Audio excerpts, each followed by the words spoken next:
Ow. Oh, jeez. Breaking it already. DJI Mini 3.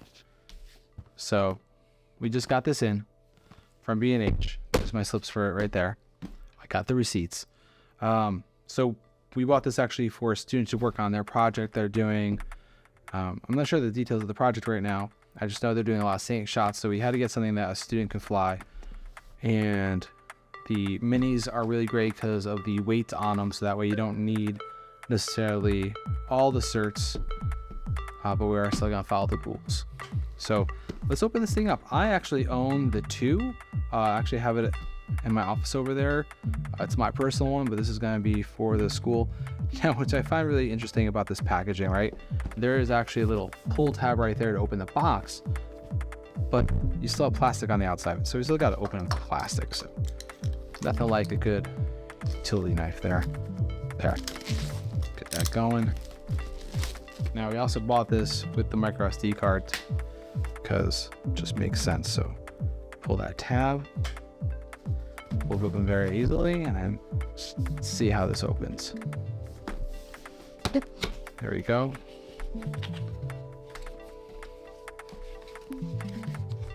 Oh, this is nice. They just ship it right in the box itself, in the bag itself. There you go.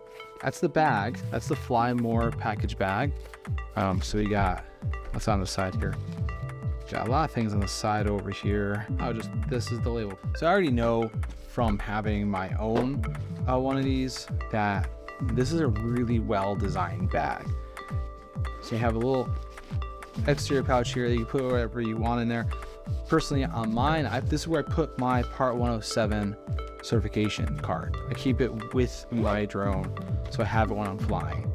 And when we open up the top here, this is everything you need, and you can wear it on your shoulder while assembling it, which is really great for on the go. So up here it has this little pouch, and inside this pouch we have the extra props. So oops, there they go. We have 1, 2, 3, 6 pairs of props. That's 12 extra props right there. Let's keep that closed in there. We got another little tag, accessories inside. See, it tells us right there, accessories inside. How thoughtful of it. So now, we got lots of stuff. We have the manual, and inside this little pouch,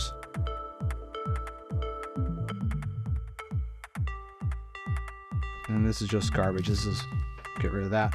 So you have your quick start guide and quick start guide, safety guidelines, Japan flight safety rules, Fly More combo user guide. So all the different manuals are right here. They all fold out, and I think most of them also, yeah, they're QR codes on backs of things so you can look up more information, which is really helpful. They put a lot of their stuff right on their website, which is extremely helpful. You also have the screwdriver. So this is the screwdriver for taking the props on and off of the drone itself. And then you have 2 charging cables. So you got your old school USB-A, USB-C cable right there, and this is a C to C on this one, still wrapped up.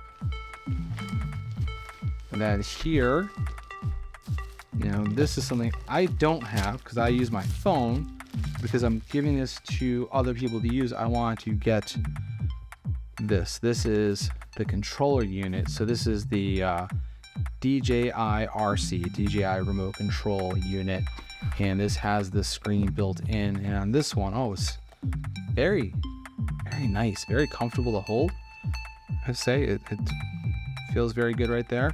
It has the little things for the controllers. Screw right in on the top there, so you can put the controllers in. So that's nice. Interesting, the antennas, they got these little icons right here showing you, I don't know if you can see that in the camera right there. There's little icons indicating that's where the antenna is. So they're on the bottom there. That's where the little control nubs click in. Oh, there's also a C1 and C2 button on the bottom. That looks like a little cooling port to keep it from overheating. And you got your standard mode select switch on the front here. So I like to keep it in cinema usually when I'm doing stuff. And your auto land, which I never use. I never use the auto go home, and your power button right there. And you also have your rolling controls. So one is going to be the tilt of your camera, and on this one I'm not sure what the other one's going to do. And this one's separated out. There's the video record on this side and the picture still on this side. So it's a little different than my controller because it's both on the same button. You just have to choose which mode you're in on the app itself. So we got that. Let's see what else is in here. This looks like a charging compartment for the batteries. Sure is. So this is the charging compartment for the batteries. That has 2 batteries in it. Oh, I like how that's much nicer than mine. So on the 2, the release is here. This one, it's a pinch release on the sides. So that's very nice. Pinch release on the sides. Slides in and clicks. And what's really nice about how these work is you have an in out for your power right there. So in and then out. Because what you do is you bring the power into here, it starts charging the batteries, then you use this out, and that goes into the USB-C on the bottom of the controller, so that way you can then charge your batteries and the controller at the same time in a daisy chains, which is really nice. So you only need one power brick to charge everything. And then, oh, I didn't notice this, there's a micro SD slot on the bottom of the controller, another USB-C port. So the slot is going to be so you can record and cache videos locally. There's also a micro SD card slot on the drone. So if you haven't done that before, right, you can, like with my phone, the drone's recording the 4K footage, but I still have locally recorded stuff on the phone, which is nice. So you can share that right away. And also if something happens to your drone, at least you have footage still, because, you know, things do happen. Drones do fall out of the sky from time to time, or you hit a tree, unfortunately, which is not great. All right, so here's the drone itself. Here's your UAV. It's got a little piece of paper to hold that in. That's interesting. So mine, the 2, has a little plastic strap that goes around the center of it to hold all the props in place, but this one does not. It doesn't have that extra piece of plastic. Maybe they just decided they didn't need it. I don't know. So this works similar to mine. These twist down like so, and then these spin out like so. And then there you go. And then you take, that's massive, by the way. This thing is massive. There's the camera. That's massive. In mine, it is not that big. And you have, wow, okay. So this gimbal is there's a lot of plastic around it. Let's take this plastic off carefully without messing up the gimbal unit. Remove before use. Yes, oh. That was a big thing that I just removed before use. I don't even know what that was. It says remove before use. Well, I got it. So check it out. And there's a little foam back there. We gotta remove the foam. Now the gimbal is free. So there is the gimbal. Look at that. So that's kind of different because usually it rests below, but this time they built it, it's on top, almost kind of like a mirrorless gimbal that you might buy from them. So that's pretty nice. And then it looks like, so we have a little warning on the back, charge to activate the intelligent flight battery before using first time. Yes, we should definitely charge the battery.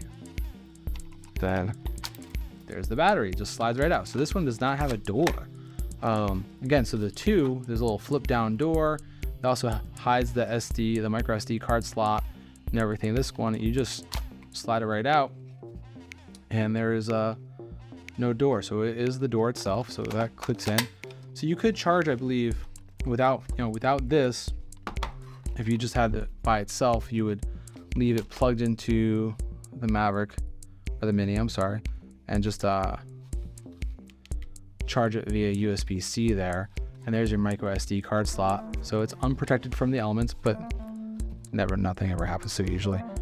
So in this case, I would take this out and throw it in the multi-bay charger and charge it up, which is what we're going to be doing next to get it ready to test it out and activate and all that stuff. But this is it. Yeah, so this is pretty nice. And then there's the power buttons on top there. So with all DJIs, you press it once and press it again and hold it to activate it. Looks like it's got ground sensors on the bottom. So there's its ground sensors, and it looks like it might have some forward sensors. The downside to the minis is one thing they lack is sensors all around. You know, when I was flying the Phantom 4, it has sensors all around it, so it really helps you from avoiding crashing into things. With this, because we're saving weight, this is plastic. There's barely anything besides plastic on this thing. It's so light that, you know, it's not going to do damage to anything. It'll do more damage. It's going to break before anything else breaks, honestly. This is pretty nice. So, and then, you know, just to close it up, these are going to swing in, and these are going to swing down. And actually, you can do it in either order. Oh, so that's a difference than mine, right? With the two, it makes a difference which one you open first. These are not overlapping anymore, so you can swing out either the front or the back. It's up to you which ones you want to do first, and then just always make sure you put this guy. So to line it up, look, these two pieces right here. There you go. Line up. Cover actually the ground detect sensors. So if you line those up, then the front will just click in. Oh, I want to make sure the camera is not facing upward when I do that. That was weird. So there, it clicks in, and that's going to protect your camera while it's in shipment, and then make sure those props are back in before sliding it back into the case. I love it. Like you said, everything fits in this case really nicely. I usually use this top, like the screwdriver and the charging cables are going to go in here. So that's a good place to save them. I think the manuals in this case are going to go on the outside over here. What?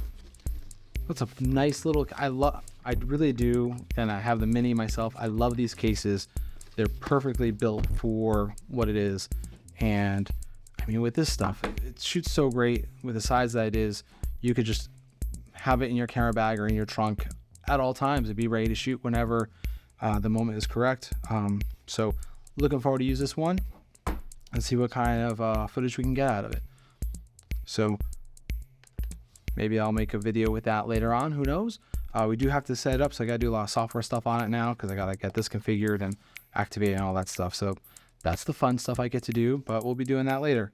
So hope you enjoyed this video. If you do, give it a thumbs up. See you later.